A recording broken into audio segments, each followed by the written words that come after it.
Čaute, poďme si spraviť unboxing tetovacích vecí. Toto je vlastne od značky Peach Tattoo, nie je ešte na Slovensku nejako extrémne rozšírená, skôr je taká menej známa, ale majú strašne krásne dizajny tých vecí, takže poďme si to otvoriť. Som extrémne zvedavá, ale mi chcem poslať nejaké promo produkty. Ako poviem vám ešte takto skôr, ako to vidíte, hej, lebo tie dizajny tých produktov sú krásne. Recenzie na ne sú tiež, že sú veľmi dobré, takže na to sa tiež veľmi teším, že ako to budem skúšať a tak. OK, neviem, či to vidím. No, takže neviem, čím začať. Hej, začneme asi ihlami. Dámy a páni, toto sú, že najviac cute ihly. Môže byť tak rozkošné.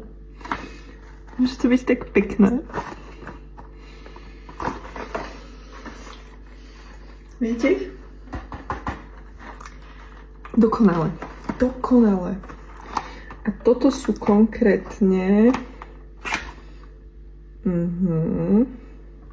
round shader.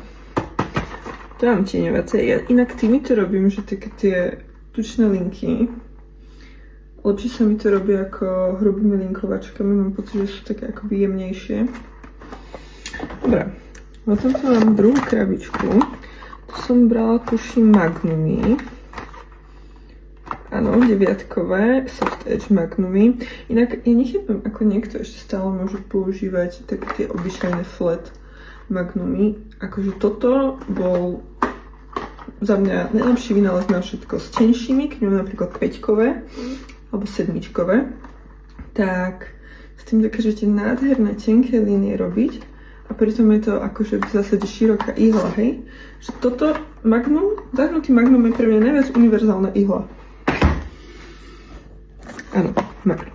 No, a tieto? Toto je čo? Toto je, že čo? Inak šepkám trochu, lebo mi dieťa spí, takže tak. Ale toto.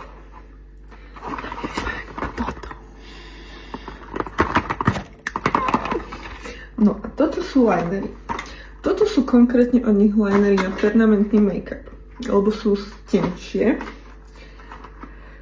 A majú proste takéto užšie rezanie. A ja som si ich zobrala.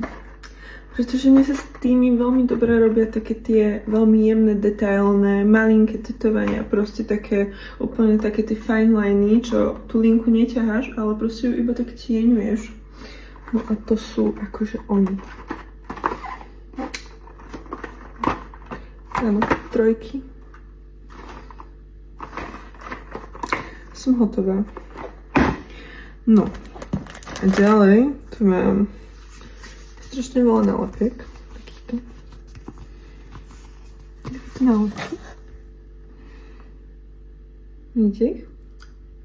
To ste rozkošné. No. A toto je, že čo?